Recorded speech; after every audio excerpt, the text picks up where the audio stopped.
Hello friends, this video on Kingdom Animalia part 30 is brought to you by examfear.com. No more fear from exam. Let's look at a few questions now. How useful is the study of the nature of body cavity and coelom in the classification of animals? So we have discussed about a couple of parameters which are the basis for classification of the kingdom Animalia. So coelom was one of the important parameters. So how did it help us?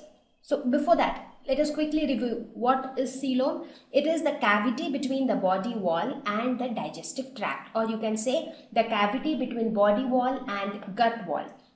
Now it was seen that there are certain animals which do not have a coelom, there are certain which have a true coelom, while there are few who do not have a true coelom but they have a coelom like structure which we can call as a false coelom. So depending upon that, animals were classified as coelomates where true coelom was present and the body cavity was lined by mesoderm. Examples were annelids, mollusks, arthropods, echinoderms, hemichordates and chordates. There was another category called pseudocoelomates where a false coelom was present. So their mesoderm is present as scattered pouches in between the ectoderm and endoderm. Example, nematodes. And the last category was acoelomates where there was no coelom present. So examples are platyhelminths, coelenterates and porifers. So if you look at the diagram, it is somewhat like this. In case of coelomates, you have, this is your ectoderm. This gray colored structure is your endoderm.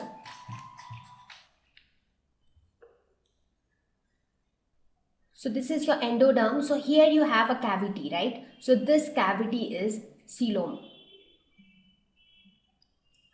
So this cavity is lined by the mesoderm. But in case of pseudocoelomates, if you see, mesoderm is scattered in the form of pouches in between ectoderm and endoderm.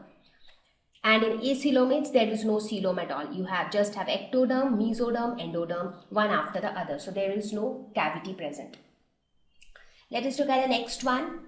Distinguish between intracellular and extracellular digestion. Now, whenever we use the word extra, that means something which is outside. When we say intra, that is something within inside. So intracellular would definitely mean within cells, and extracellular would be outside cells. So digestion which occurs inside cells is intracellular, outside cells is extracellular. Now for digestion, what you need some enzymes which can actually break down the complex food particles into simpler ones. So in case of intracellular digestion, when it is taking place inside the cell, there has to be some enzymes secreted within the cell. So who secretes those enzymes? Lysosomes. So lysosomal enzymes are secreted, whereas when it happens outside the cell, then the salivary enzymes, pancreatic enzyme, intestinal enzymes, all these are secreted. Now in intracellular, the products are diffused into the cytoplasm because inside the cell what you have, the base of the cell is all made up of cytoplasm. So whatever products are formed, the simpler substances which are formed as a result of digestion, they are secreted or they are diffused into that cytoplasm. In case of extracellular, they are diffused to different parts of the body because in case, like for example, in human body, when digestion takes place, what happens? The absorbed nutrients is sent to different parts of the body.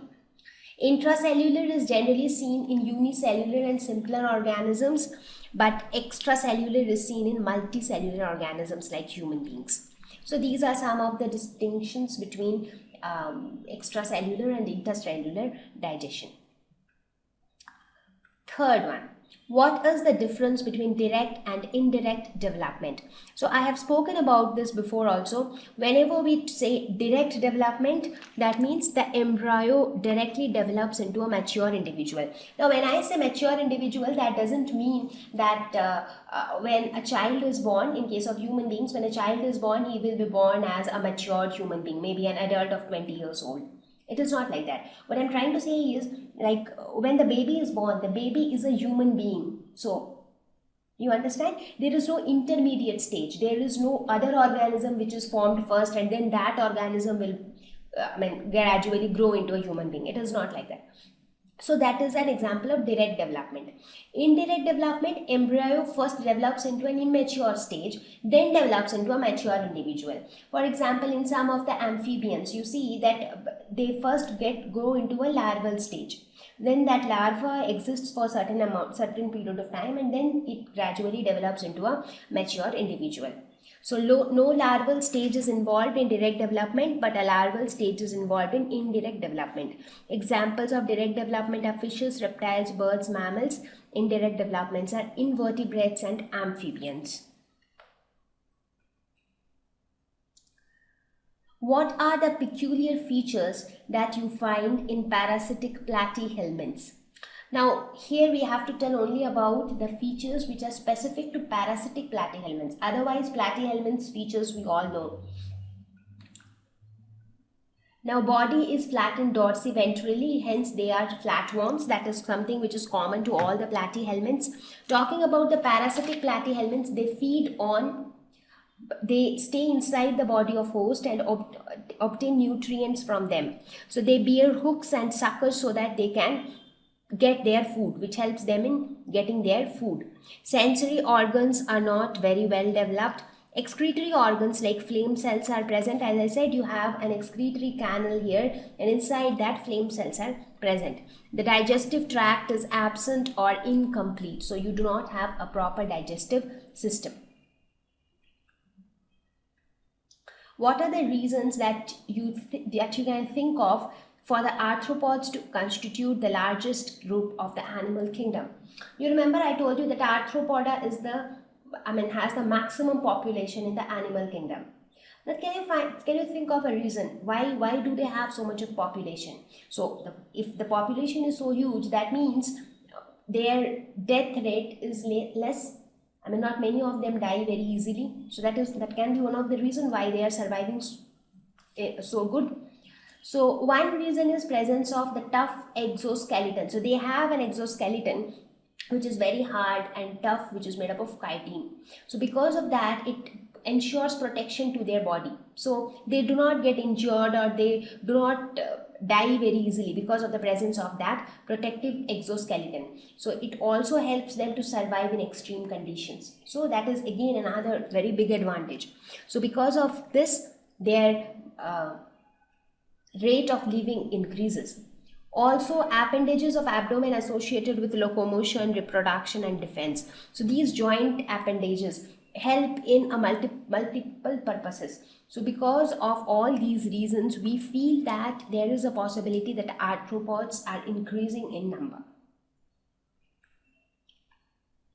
Water vascular system is a characteristic feature of which group of the following? Porifera, Ctenophora, Echinodermata, or Chordata. So where did we see water vascular system? We saw it in Echinodermata. And it helps in locomotion, food capture, and respiration. You remember how was the water vascular system? You have a central ring here, and then you have the radial canals going like this. And somewhere here you have the tube feet. Right?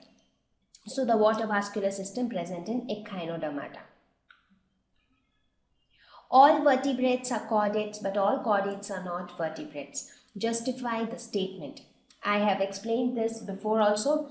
As I said, chordate means all those who have a notochord and few other uniqueness that has to be present. Then that organism can be called as chordate. Vertebrate is one category of chordates. Other than vertebrates, also we have different types of chordates like Urochordata, Cephalochordata. They are also chordates, but they are not vertebrates. Now, if we talk about the unique features which define a chordate, it is the presence of notochord. If you talk about vertebrates, notochord is present. Therefore, we say that vertebrates are chordates. But vertebral column is present in the adults, which is not present in. Right? So this is something which is unique in the vertebrates. So chordates do not have a vertebral column. Right? So all chordates will not have a vertebral column. If you take the example of Urochordata or Cephalochordata, they will not have a vertebral column. So vertebrates are a type of chordates. So that is why all vertebrates are chordates, but all chordates are not vertebrates. For example, I'll give you a very simple example. You have many energy drinks these days, right? For example, you have Horlicks, Bonvita, Boost, so many others.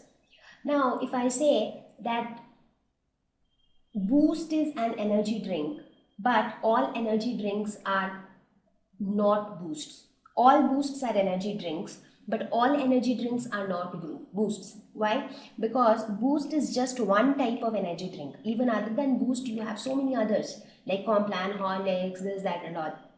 So similarly here also vertebrates is a type of chordates, but not all chordates are vertebrates. So in vertebrates, you have many other special features like ventral muscular heart with 2, 3 or 4 chambers, kidneys for excretion, paired appendages which may be fins or limbs. So these are again some additional features which we see in vertebrates. So vertebrates share the basic features of chordates, therefore all vertebrates are chordates, but the vice versa is not true.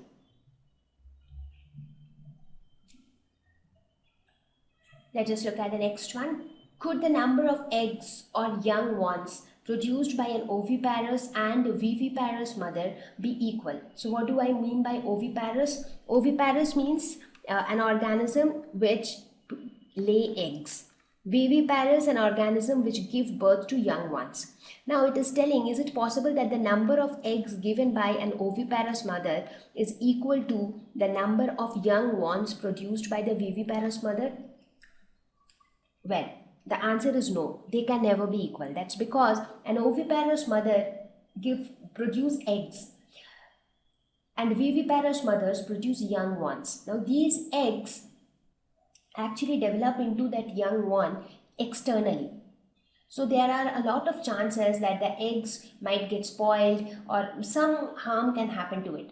So that possibility of spoiling of that egg is more. But for viviparous mother, the development of the young one from the embryo takes place inside the mother's body. So the chances of external risks are less. So maybe if a viviparous mother gives birth to one child, so we are sure, we are 90% sure that the child will be born good and healthy. But in case of oviparous mother, even though it lays if it lays only one egg, we will not be sure whether that egg will actually be able to convert into a young one. Maybe it will get spoiled before. So if she gives some 10 eggs, then there is a possibility that okay, at least 3 to 4 of it will give rise to a young one. So because of that, these numbers can never be equal. Oviparous mothers, the number of eggs produced are prone to environmental changes. Therefore, more chances of death before they mature into an individual. Whereas for viviparous mother, less chances of death, therefore mature individuals are born directly. Let us look at the last one. Segmentation in the body is first observed in which of the following? Platyhelminths, there was no segmentation. Aschelminthes, no segmentation. Annelids, segmentation was present. Arthropods, segmentation was again present. But where was it seen for the first time? It was in the annelids, like earthworms. Now let us look at the last question of this lesson. Match the following. So we have column 1 and column 2. So we have to match with the correct pairs. Operculum. Where do we see operculum? Operculum is seen in osteichthyes. You remember osteichthyes are the bony fishes. We saw that the gills had a covering. 4 pairs of gills are present with a covering, and that covering is known as operculum. Parapodia. Parapodia helped in locomotion. Of which organism? Annelids, the earthworms. Scales. Scales are present in fishes. Okay. Where else? Other than that, it is also present in reptiles. Comb plates. Remember comb plates, because of the presence of comb plates, some organisms are known as comb jellies. And who are known as comb jellies? Ctenophora. Radula. What is radula? Radula is a grasping organ which helps in capturing prey, and it is present in the mollusks. Hairs. Hairs on our skin, it is present in all of us. So it is something which is common to mammalia. Choanocytes or the collar cells. It is another name for collar cells. So where were the collar cells present? It was present in porifera. While we were discussing about the canal system, we were talking about the collar cells. Gill slits. Now the last option which is left is cyclostomata and chondrichthyes, because there we do not have proper developed gills with covering. So gill slits are present which actually help in respiration. So with this, we reached towards the end of this lesson, and I helped that this lesson would have helped you. So please go through the lesson for any detailed knowledge on any of the terms which are not explained here. Please go through the lessons of class 9th and 10th. So see you all in the next lesson. Thank you. Please visit www.examfear.com to watch more videos, attempt free online test, get free study material, find tutors and mentors. Thank you once again.